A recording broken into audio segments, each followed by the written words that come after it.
सत्तन और आप देख रहे हैं खबर 100 न्यूज। आइए नजर डालते हैं आज की कुछ खास खबरों पर, लेकिन उससे पहले रुक करेंगे आज की हेडलाइंस की ओर।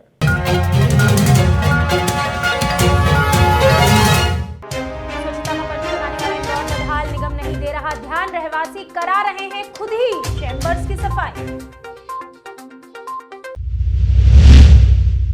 उत्तराखंड में बीजेपी स्टार प्रचारक ने की वोट अपील, केंद्रीय मंत्री अजय भट्ट ने किया संपर्क, डॉक्टर प्रेम सिंह राणा के पक्ष में मांगे वोट। और तराना में लाखों की चोरी, ज्वेलर्स की दुकान में लाखों की हुई चोरी, पुलिस कर रही है मामले की जांच।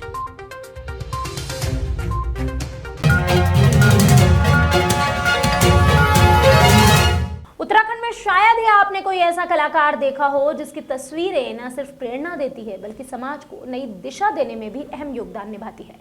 उनके हाथों द्वारा बनी जीवित कलाकारी अद्भुत है। यही वजह है उत्तराखंड के सीमांत क्षेत्र के गांव से निकलकर देश के बड़े महानगरों में उनकी कला की जादूगरी के लोग कायल हैं। उत्तराखंड के सितारगंज शक्ति फॉर्म सुरेंद्र नगर क्षेत्र में जन्मे अद्भुत कलाकार सुजान विश्वास गरीबी में पले बड़े किसान परिवार में पैदा हुए, लेकिन सुजान को प्रकृति और पेड़ों से हमेशा से ही लगाव है। उनकी हर तस्वीर कुछ गहरा संदेश छोड़ जाती है। दिल्ली, मुंबई जैसे बड़े बड़े महानगरों में उनकी आर्ट गैलरी इस बात की तस्दीक करती है। सुजान कुमार विश्वास मूल रूप से बांग्लादेश से आए हुए एक शरणार्थी परिवारों में से हैं, जिन्हें बांग्लादेश सृजन के समय शक्ति फार्म में बसाया गया था। उन्होंने राजकीय इंटर कॉलेज शक्ति फार्म से 12वीं की परीक्षा पास की। उसके बाद वो दिल्ली चले गए और दिल्ली में उन्होंने दिल्ली यूनिवर्सिटी से आर्ट विषय पर ग्रेजुएशन किया। उनकी सादगी और मित्रता भरे व्यवहार के सभी का टाइटल दिया था, जो जैसे हम लोग बाहर से आए ना, तो उसका तो उसको दिया था जन्म, माने जन्म वो चीज़ को दिया था, बर्थ, डेट ऑफ बर्थ। तो उसके बर्थ के इस हिसाब से मैंने वो दिया था ना। मेरा सवाल दूसरा था, मैंने आपसे पूछा कि सबसे महंगा आपने कितने तक में बेचा है? मैंने अभी तक स्कल्पचर बिका था मैं, जो हमारे जो नीम कटरी का, वो 4.5 लाख रुपए। 4.5 लाख रुपये में देखा। तो जो आज की युवा पीढ़ी है, मैंने आपसे पहले भी पूछ लिया कि इसमें क्या एज ए जॉब, मैंने आपसे पहले भी पूछ लिया कि इसमें क्या कोई स्कोप वगैरह है, इसमें मतलब उनका फ्यूचर है, तो उस हिसाब से देखें तो क्या ये कलाकृति को आप एज ए जॉब देख सकते हैं या एज ए पैशन देख सकते हैं? कैसे फॉलो करने के लिए कहेंगे आज की युवा पीढ़ी को? बात की बात होती है एक्चुअली, पैशन और जो अंदर से आता है ना, वो चीज़ आप दर्शा सकते हो लोगों को, दुनिया को दिखाओगे कि आप क्या चाहते हो। जैसे वैज्ञानिक होता है ना, तो वैज्ञानिक लाइक दैट, इस तरह का आर्ट भी ऐसा ही है। अब नया सोच के कुछ बनाते हैं, वो चीज़ आगे जाके किसी के दिल में लग जाता है ना, वो चीज़ होता है। तो वही चीज़ होता है और कुछ वो नहीं है। आर्ट के क्षेत्र में बहुत हो गया अभी, जो अपना कला को दर्शाते जो बाहर भी कर सकते हो अपना। जैसे कि हम लोगों ने सुना है और आपने अभी थोड़ी देर पहले भी बोला है कि आप इंटरनेशनल लेवल तक भी क्रैक कर चुके हो, तो इंटरनेशनल लेवल में जाके आपको कैसा फील हुआ? और जब आप इंटरनेशनल लेवल क्रैक करने के लिए गए हैं अपने एक छोटी सी क्षेत्र से, तो आपको क्या कुछ सपोर्ट मिला गवर्नमेंट से? नहीं, गवर्नमेंट से तो अभी तक कुछ ज़्यादा वो कुछ नहीं मिला। मुझे एक स्पॉन्सर मिला था आर्ट एंड कल्चर डिपार्टमेंट से, और मैं चाहता हूँ कि गवर्नमेंट हमें और वो दे, सपोर्ट दे, और इस तरह का और कला के प्रति हमारे क्षेत्र में बहुत कलाकार बन सकते हैं। मैंने अंदर है, लेकिन उनको सपोर्ट करना जरूरी है। इसलिए मैं भी इधर एक एनजीओ खोला है, प्लस कला का क्षेत्र में यहाँ इंडिया में हमारे जो उत्तराखंड में बहुत कम है, तो उत्तराखंड में मैं चाहता हूँ कि यहाँ पर आगे बढ़े बच्चे और लड़के लोग सब आगे बढ़े, मैंने कला के क्षेत्र में बहुत कुछ कर सकता है। निमाड़ की गंगा कही जाने वाली पतित पावनी मां नर्मदा की जयंती पर हजारों भक्तों ने मां नर्मदा की आस्था की डुबकी लगाई। धार जिले का सबसे बड़ा नर्मदा घाट के किनारे बसे संतों की तपोभूमि कोटेश्वर तीर्थ में हजारों श्रद्धालुओं ने मां नर्मदा के दर्शन किए। नर्मदा घाट समिति कोटेश्वर ने मां नर्मदा को चूनर चढ़ाई और पूजा अर्चना की। साथ ही साथ इस दौरान रक्तदान भी किया गया। नर्मदा घाट समिति का 500 यूनिट ब्लड डोनेट करने का लक्ष्य था। पूर्व विधायक मुकाम सिंह किराड़े, साथ ही प्रदेश मंत्री जयदीप पटेल, देवेंद्र पाटीदार, राम पाटीदार सहित कई लोगों ने मां नर्मदा के दर्शन किए और ब्लड डोनेट भी किया। इस दौरान चौकी प्रभारी जगदीश चंद्र नीनामा ने भी रक्तदान किया। दर्शन के लिए पहुंचे सभी श्रद्धालुओं के लिए भोजन प्रसादी की व्यवस्था की गई। प्रशासन ने भारी भीड़ को देखते हुए एनडीआरएफ की टीम और जवानों को तैनात किया था। एसडीओपी सिंह ने पूरे घाट का इस दौरान निरीक्षण किया। आज नर्मदा जयंती के उपलक्ष्य में मैं सबसे पहले तो मैं सभी प्रदेशवासियों को, जिले वासियों को और कुक्सी विधानसभा क्षेत्र की जनता को नर्मदा जयंती की शुभकामना देता हूं। साथ ही नर्मदा घाट समिति के द्वारा चुनरी मां नर्मदा जी के उड़ाने का कार्यक्रम रखा गया था। साथ में रक्तदान का भी शिविर रखा गया, उसमें मैं खुद भी आज रक्तदान देकर आया हूं। तो निश्चित रूप से नर्मदा घाट समिति को मैं बधाई देता हूं कि इस तरह के आयोजन करते रहे। साथ ही मैं सभी जनता को नर्मदा जी की पुनः बहुत बहुत बधाई देता हूं, शुभकामनाएं देता हूं। आज नर्मदा जयंती के अवसर पर कोटेश्वर धाम में कोटेश्वर निर्माण समिति के माध्यम से ब्लड डोनेशन का कार्यक्रम रखा गया है। अभी तक करीब 100 यूनिट डोनेशन किया गया है और नर्मदा जी की जयंती पर मैं प्रदेश और देशवासियों को हार्दिक शुभकामनाएं देता हूं और मां नर्मदा जी का स्वच्छ कैसी रहे इसके बारे में समस्त प्रदेश के जो भक्तजन हैं उनसे मेरा निवेदन है कि मां नर्मदा जी को स्वच्छ रखें। मां नर्मदा जी में किसी भी प्रकार की गंदगी ना फैलाएं।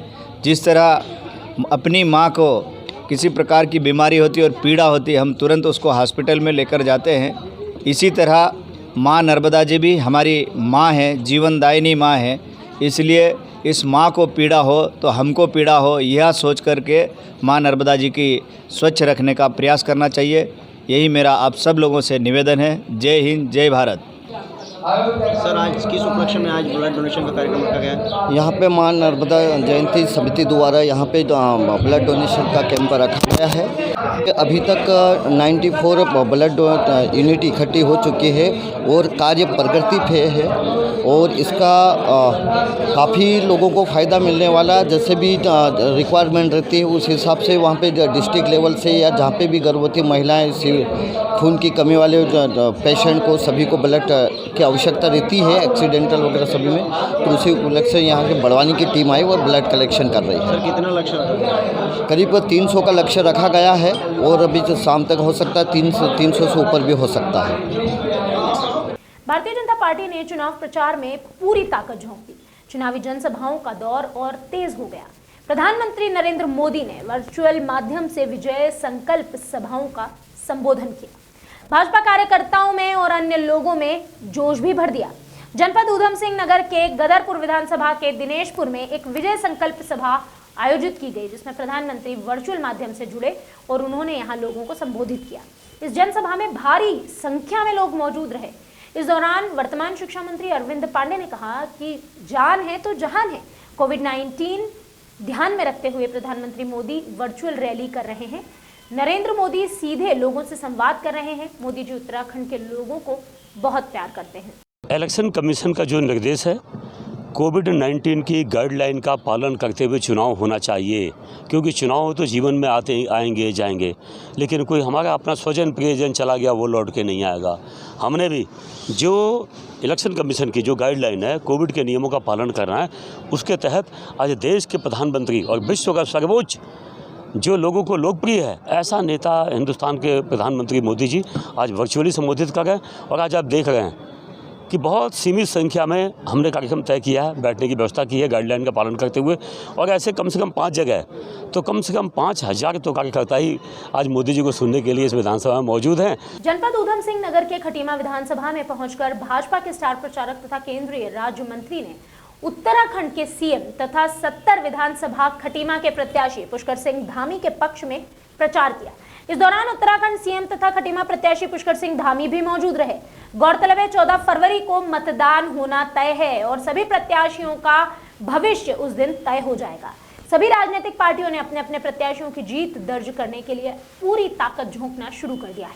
इस क्रम में भाजपा के केंद्रीय राज्य मंत्री खटीमा के जमोर में पहुंचकर एक विशाल जनसभा को संबोधित करते हैं और भाजपा सरकार की उपलब्धियों से जनता को अवगत भी कराते हैं। खटीमा विधानसभा से पुष्कर सिंह धामी को भारी मतों से जीत दर्ज कराने के लिए जनता से उन्होंने अपील भी की। केंद्रीय रक्षा मंत्री अजय भट्ट ने इस दौरान कहा कि जन सैलाब, जनता का उत्साह और खिला हुआ चेहरा कहता है कि उत्तराखंड में एक बार फिर से कमल ही खिलेगा और भाजपा की ही सरकार बनेगी।